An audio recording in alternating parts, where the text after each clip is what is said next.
अथ विष्णोः शतनाम स्तोत्रम्। ॐ वासुदेवं हृषीकेशं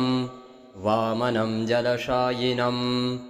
जनार्दनं हरिं कृष्णं श्रीवक्षं गरुडध्वजं वाराहं पुण्डरीकाक्षं नृसिंहं नरकान्तकम् अव्यक्तं शाश्वतं विष्णु मनन्तमजमव्ययम् नारायणं गदाध्यक्षं गोविन्दं कीर्तिभाजनं गोवर्धनोनुद्धरं भूधरं भुवनेश्वरं वेत्तारं यज्ञपुरुषं यज्ञेशं यज्ञवाहकं चक्रपाणिं गदापाणिं शङ्खपाणिं नरोत्तमं वैकुण्ठं दुष्टदमनं भूगर्भं पीतवाससं त्रिविक्रमं त्रिकालज्ञं त्रिमूर्तिं नन्दिकेश्वरं रामं रामं हयग्रीवं भीमं रौद्रं भवोद्भवं श्रीपतिं श्रीधरं श्रीशं मङ्गलं मङ्गलायुधं दामोदरं दमोपेतं केशवं केशिसूदनं वरेण्यं वरदं विष्णु मानन्दं वसुदेवजं हिरण्यतेजसं दीप्तं पुराणं पुरुषोत्तमं सकलं निष्फलं शुद्धं निर्गुणं गुणशाश्वतं हिरण्यतनुसङ्काशं सूर्यायुतसमप्रभं मेघश्यामं चतुर्बाहुं कुशलं कमलेक्षणं ज्योतिरूपमरूपं च स्वरूपं रूपसंस्थितं सर्वज्ञं सर्वरूपस्थं सर्वेशं सर्वतोमुखं ज्ञानं कूटस्थमचलं ज्ञानदं परमं प्रभुं योगीशं योगरिष्णातं योगिनं योगरूपिणम् ईश्वरं सर्वभूतानां वन्दे भूतमयं प्रभुम् इति नामशतं दिव्यं वैष्णवं खलु पापहं व्यासेन कथितं पूर्वं सर्वपापप्रणाशनं यः पठेत् प्रातरुत्थाय स भवेद् वैष्णवो नरः सर्वपापविशुद्धात्मा विष्णुसायुज्यमाप्नुयात् चान्द्रायणसहस्राणि कन्यादानशतानि च गवां लक्षसहस्राणि मुक्तभागी भवेन्नरः अश्वमेधाधियुतं पुण्यं फलम् आप्नोति मानवः वासुदेवं हृषीकेशं वामनं जलशायिनं जनार्दनं हरिं कृष्णं श्रीवक्षं गरुडध्वजं वाराहं पुण्डरीकाक्षं नृसिंहं नरकान्तकम् अव्यक्तं शाश्वतं विष्णु मनन्तमजमव्ययं नारायणं गदाध्यक्षं गोविन्दं कीर्तिभाजनं गोवर्धनोनुद्धरं भूधरं भुवनेश्वरं वेत्तारं यज्ञपुरुषं यज्ञेशं यज्ञवाहकं चक्रपाणिं गदापाणिं शङ्खपाणिं नरोत्तमं वैकुण्ठं दुष्टदमनं भूगर्भं पीतवाससं त्रिविक्रमं त्रिकालज्ञं त्रिमूर्तिं नन्दिकेश्वरं रामं रामं हयग्रीवं भीमं रौद्रं भवोद्भवं श्रीपतिं श्रीधरं श्रीशं मङ्गलं मङ्गलायुधं दामोदरं दमोपेतं केशवं केशिसूदनं वरेण्यं वरदं विष्णु मानन्दं वसुदेवजं हिरण्यतेजसं दीप्तं पुराणं पुरुषोत्तमं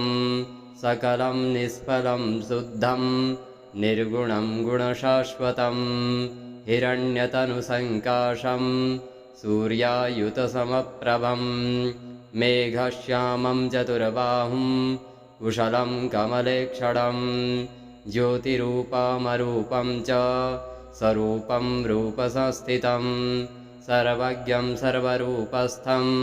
सर्वेशं सर्वतोमुखं ज्ञानं कूटस्थमचलं ज्ञानदं परमं प्रभुं योगीशं योगरिष्णातं योगिनं योगरूपिणम् ईश्वरं सर्वभूतानां वन्दे भूतमयं प्रभुम् इति नामशतं दिव्यं वैष्णवं खलु पापहं व्यासेन कथितं पूर्वं सर्वपापप्रणाशनं यः पठेत् प्रातरुत्थाय स भवेद् वैष्णवो नरः सर्वपापविशुद्धात्मा विष्णुसायुज्यमाप्नुयात् चान्द्रायणसहस्राणि कन्यादानशतानि च गवां लक्षसहस्राणि मुक्तभागी भवेन्नरः अश्वमेधाधियुतं पुण्यं फलम् आप्नोति मानवः वासुदेवं हृषीकेशं वामनं जलशायिनं जनार्दनं हरिं कृष्णं श्रीवक्षं गरुडध्वजं वाराहं पुण्डरीकाक्षं नृसिंहं नरकान्तकम् अव्यक्तं शाश्वतं विष्णो मनन्तमजमव्ययं नारायणं गदाध्यक्षं गोविन्दं कीर्तिभाजनं गोवर्धनोऽनोद्धरं भूधरं भुवनेश्वरं वेत्तारं यज्ञपुरुषं यज्ञेशं यज्ञवाहकं चक्रपाणिं गदापाणिं शङ्खपाणिं नरोत्तमं वैकुण्ठं दुष्टदमनं भूगर्भं पीतवाससं त्रिविक्रमं त्रिकालज्ञं त्रिमूर्तिं नन्दिकेश्वरं रामं हयग्रीवं भीमं रौद्रं भवोद्भवं श्रीपतिं श्रीधरं श्रीशं मङ्गलं मङ्गलायुधं दामोदरं दमोपेतं केशवं केशिसूदनं वरेण्यं वरदं विष्णु मानन्दं वसुदेवजं हिरण्यतेजसं दीप्तं पुराणं पुरुषोत्तमं सकलं निष्फलं शुद्धं निर्गुणं गुणशाश्वतं हिरण्यतनुसङ्काशं सूर्यायुतसमप्रभं मेघश्यामं चतुर्बाहुं कुशलं कमलेक्षणं ज्योतिरूपमरूपं च स्वरूपं रूपसंस्थितं सर्वज्ञं सर्वरूपस्थं सर्वेशं सर्वतोमुखं ज्ञानं कूटस्थमचलं ज्ञानदं परमं प्रभुं योगीशं योगरिष्णातं योगिनं योगरूपिणम् ईश्वरं सर्वभूतानां वन्दे भूतमयं प्रभुम् इति नामशतं दिव्यं वैष्णवं खलु पापहं व्यासेन कथितं पूर्वं सर्वपापप्रणाशनं यः पठेत् प्रातरुत्थाय स भवेद् वैष्णवो नरः सर्वपापविशुद्धात्मा विष्णुसायुज्यमाप्नुयात् चान्द्रायणसहस्राणि कन्यादानशतानि च गवां लक्षसहस्राणि मुक्तभागी भवेन्नरः अश्वमेधाधियुतं पुण्यं फलम् आप्नोति मानवः वासुदेवं हृषीकेशं वामनं जलशायिनं जनार्दनं हरिं कृष्णं श्रीवक्षं गरुडध्वजं वाराहं पुण्डरीकाक्षं नृसिंहं नरकान्तकम् अव्यक्तं शाश्वतं विष्णो मनन्तमजमव्ययं नारायणं गदाध्यक्षं गोविन्दं कीर्तिभाजनं गोवर्धनोऽनोद्धरं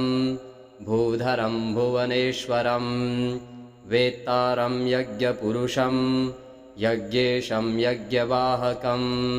चक्रपाणिं गदापाणिं शङ्खपाणिं नरोत्तमं वैकुण्ठं दुष्टदमनं भूगर्भं पीतवाससं त्रिविक्रमं त्रिकालज्ञं त्रिमूर्तिं नन्दिकेश्वरं रामं रामं हयग्रीवं भीमं रौद्रं भवोद्भवं श्रीपतिं श्रीधरं श्रीशं मङ्गलं मङ्गलायुधं दामोदरं दमोपेतं केशवं केशिसूदनं वरेण्यं वरदं विष्णु मानन्दं वसुदेवजं हिरण्यतेजसं दीप्तं पुराणं पुरुषोत्तमं सकलं निष्फलं शुद्धं निर्गुणं गुणशाश्वतं हिरण्यतनुसङ्काशं सूर्यायुतसमप्रभं मेघश्यामं चतुर्बाहुं कुशलं कमलेक्षणं ज्योतिरूपमरूपं च स्वरूपं रूपसंस्थितं सर्वज्ञं सर्वरूपस्थं सर्वेशं सर्वतोमुखं ज्ञानं कूटस्थमचलं ज्ञानदं परमं प्रभुं योगीशं योगरिष्णातं योगिनं योगरूपिणम्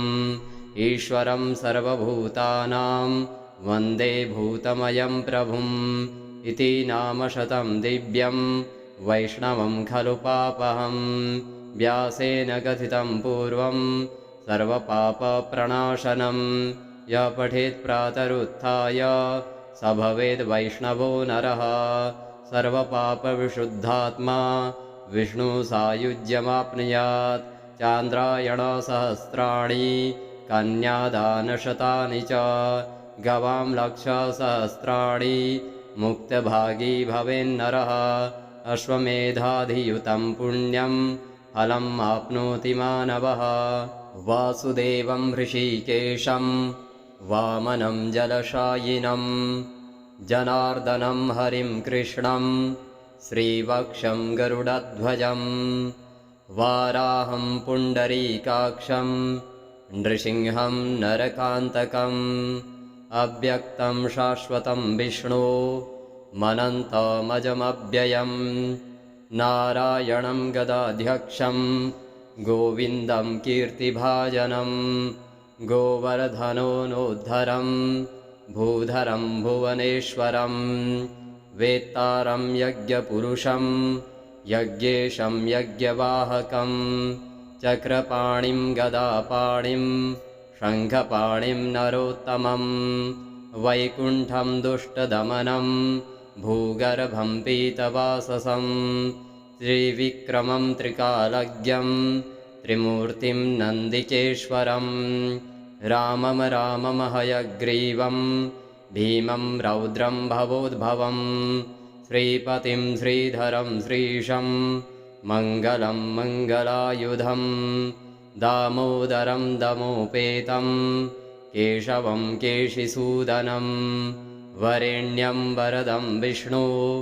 मानन्दं वसुदेवजं हिरण्यतेजसं दीप्तं पुराणं पुरुषोत्तमं सकलं निष्फलं शुद्धं निर्गुणं गुणशाश्वतं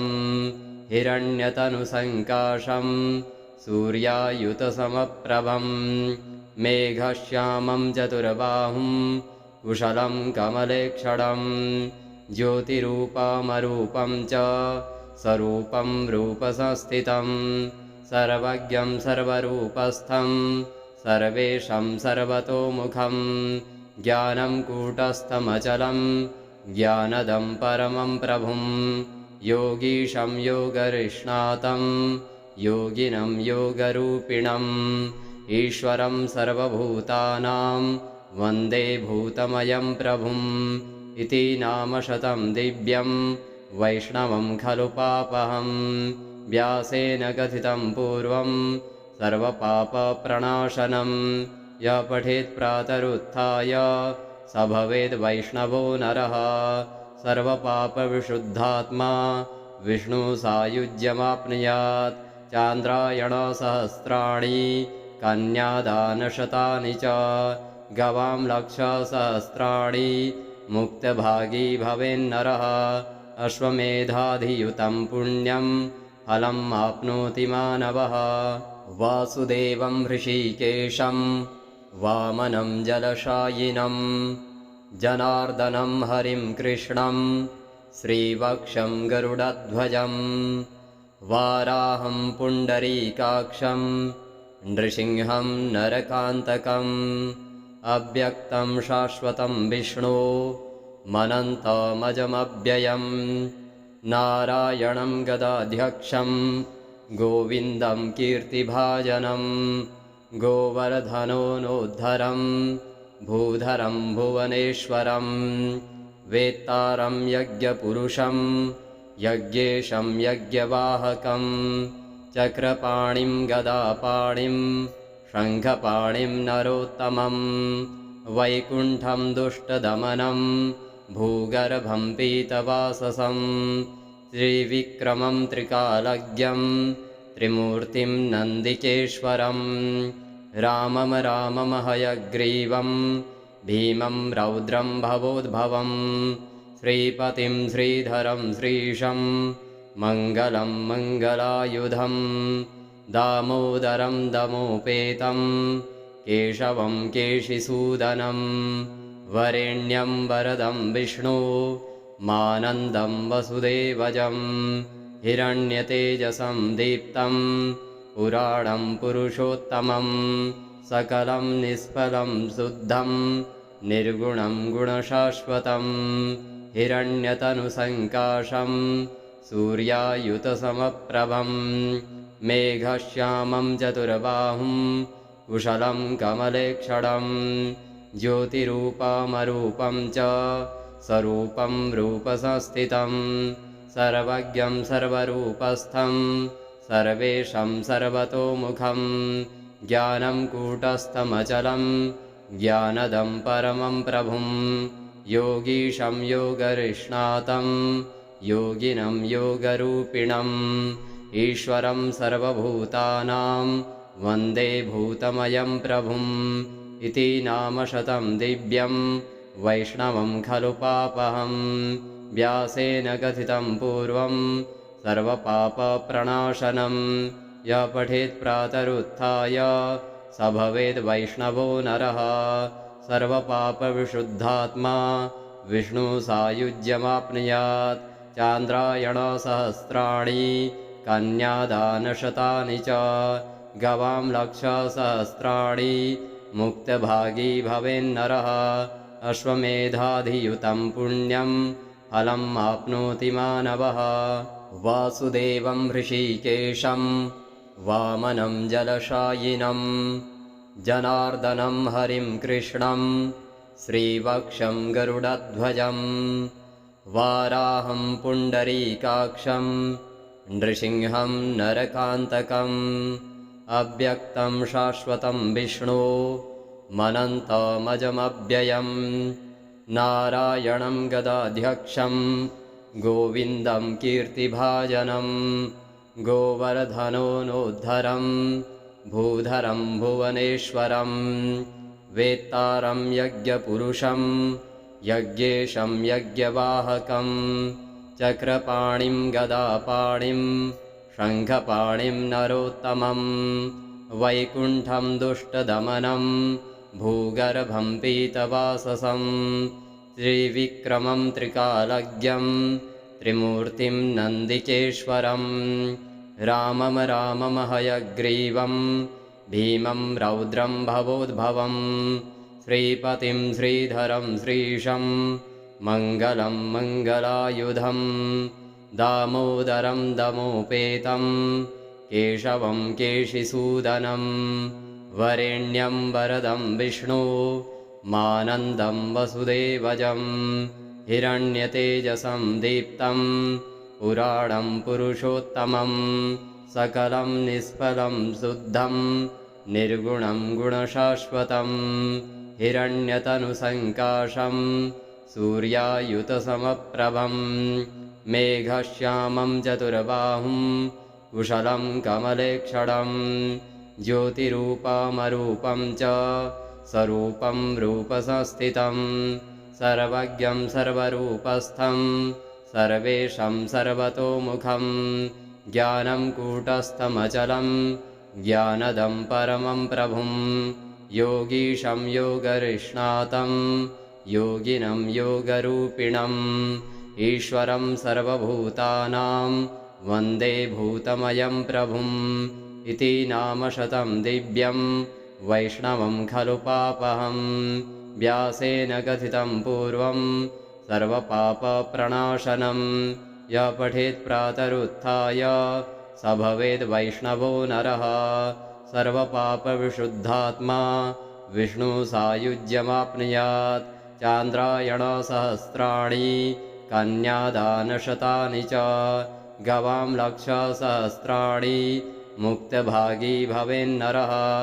अश्वमेधाधियुतं पुण्यं फलम् आप्नोति मानवः।